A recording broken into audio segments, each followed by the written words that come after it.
It was a piece about voting machines that I was watching today. Before we came in, I was working out, watching this, just get my arms swole, doing a lot of kettlebell shit. You know what I mean? I was doing clean and presses, fucking all sorts of shit.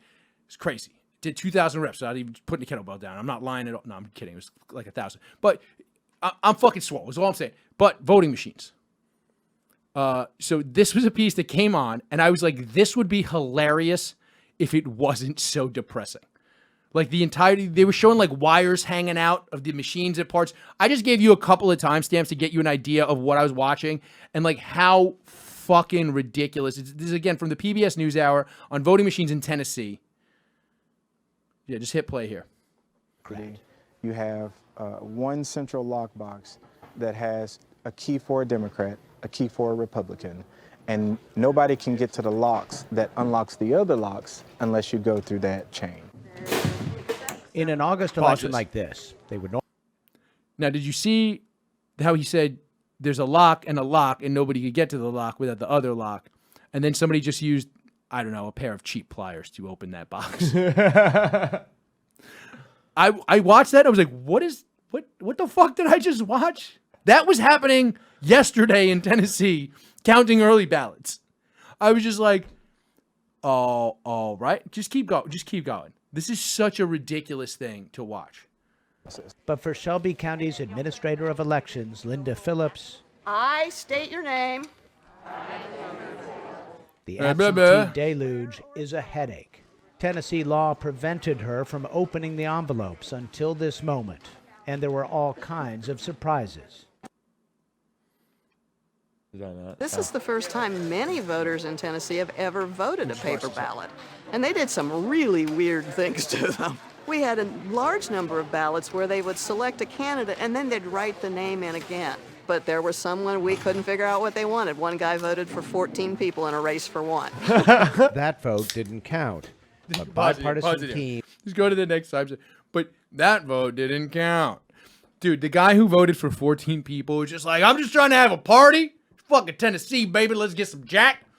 Dude, how fucking... I'm voting for a political party, if you know what I mean. Hell yeah, motherfucker. They're writing in names. Like, the fact that she opens up... First of all, let's go with she's doing the pledge. And didn't it sound like all of the people count... First of all, at every table, there's one Republican and one Democrat, which is depressing. Right? Like, it's like, oh, like, we're just never going to get a third-party candidate ever. Like, it's just like... So they're just like, all right, one Republican, one Democrat. We're going to count this pile of votes. I gave y'all a pile. We weigh shit in piles. It's like a stone. If you ever heard of a stone in England, that's an actual measurement. We do it by the pile, which is in Tennessee. That's basically a pile of chicken, right? So that's like the whole chicken cut up and put into a pile. So that's how, and we measure the height, and that's the pile of votes. And so they're counting these piles of votes. But when they gave the oath, did it not sound to you like she was like, I state your name, and like half the people started to say state your name, and then went because they were like, well, if I just mumble, I'm not liable, and they can't prosecute me. Trump, baby, let's go. Like this whole, I literally was watching this, and I was like, state your name, dude. I didn't even give you the timestamp because I didn't want to be an asshole, but like they show a voting machine from the 1900s in this piece where it's literally just gears and wheels, and you put a thing in and it locks the ballot in, and they went back to paper ballots in this place, and it's just like they're like, well the secret ballot was brand new, that's why they needed this box that could hold 9. I was like, wait, that wasn't like, did you know that was, it took until like I think that they said the late early 1900s for this ballot to be secret in voting? Yeah, you knew that? Yeah. Had no idea. Yeah, because you would like go in. That's like it was a big problem with that. That's probably how Edgar Allan Poe died. Those motherfuckers you would need to. You were such a teary-eyed child. What do you mean? That's how Edgar Allan Poe died? I learned it from listening to KP Burke's podcast. I do love KP. KP's a handsome man. He's a beast. That A kid. fucking bronze Go Adonis. listen to that show. He just that show with his dad, right?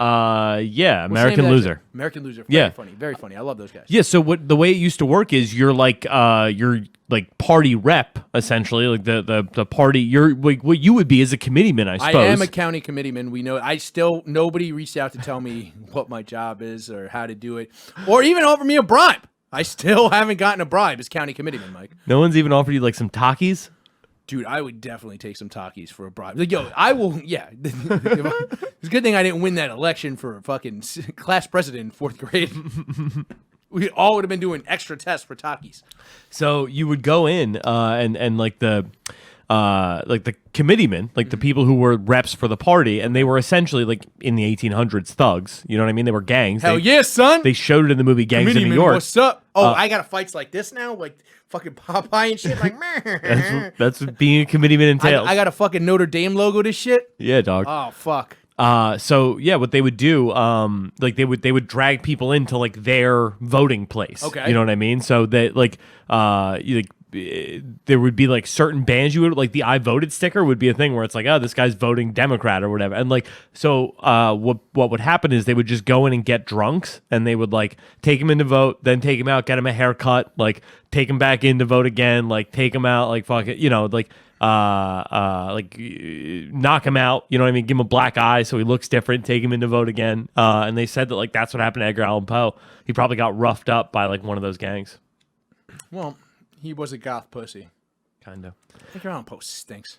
I don't know. The Raven's pretty cool. Yeah, the Simpsons version. Telltale Heart.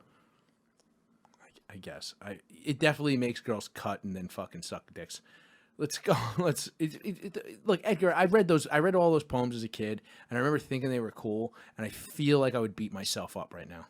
What's that one where he just put a guy in a wall? Wasn't that Edgar Allan Poe? Oh yeah, that is Edgar Allan Poe. That's probably the dopest one. That's the underrated one. That shit was dark. That's dark. Yeah, that's dope. When you just put a living dude in a wall. And he's like asking to not be in the wall, buried alive in a wall. Yeah, that's fire. That, you know something?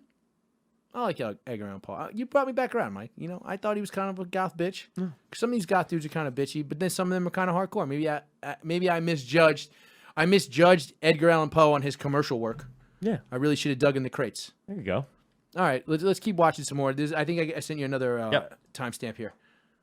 Hardware ages in dog years mixed with jet fuel, right? A piece of technology 20 years ago, just like imagine a BlackBerry One or a flip phone or Sony Ericsson or something. If it's 20 years old, it's really outdated. Benny Smith knows from experience. He's an information technology expert on computer security. The DRE machines came into... That guy that used the analogy is the age in dog years mixed with jet fuel. It's a computer. You saw the computer he was using. That looked like a very super powered computer. It's like twice the amount of monitors I have in front of me. Mm-hmm. But like, how does jet fuel, was that a 9/11 joke in this PBS news story about the election? Is that guy a true? Is that guy a truther? I think that guy is just like okay, they were showing a Nokia phone the whole time they were showing that segment, and I think what happened was they were like, we need some B-roll of an old cell phone. First of all, he was like a BlackBerry One, a Sony Ericsson. I don't know, a cup and a string. So my point I was making was it seemed like he was, like Nokia was on the tip of his tongue, right? Because that's clearly like the brick everybody thinks about. Because he had it in his pocket to do the fucking thing and then couldn't think of Nokia. And the footage was just him clicking through his Nokia that was in his junk drawer at home. Yeah. That is definitely what happened, PBS. What are you doing? So I think it was a thing where he was so flustered being on camera that he was like, it's like dog years. Wait, no, what's more than dog years? Jet fuel is more than dog years. Yeah. Dude, you know what'll age you faster than fucking dog years? Fucking jet fuel. Fucking, that guy was fucking Black Alex Jones. What the fuck? I'll tell you this right now. I was snorting jet fuel and I became a dog for a second and I fucking ran to the White House and I smelled Obama and his crotch smelled like Muslim. What the fuck was that? Like I said, I'm watching this, working out, and I literally go, this would be hilarious if I also wasn't terrified and sad. Yeah. Hey guys, if you enjoyed that clip, make sure you subscribe to the show on iTunes, Spotify, Google Podcasts, or wherever you get podcasts, and make sure you follow me at Chris from BKLYN on Twitter.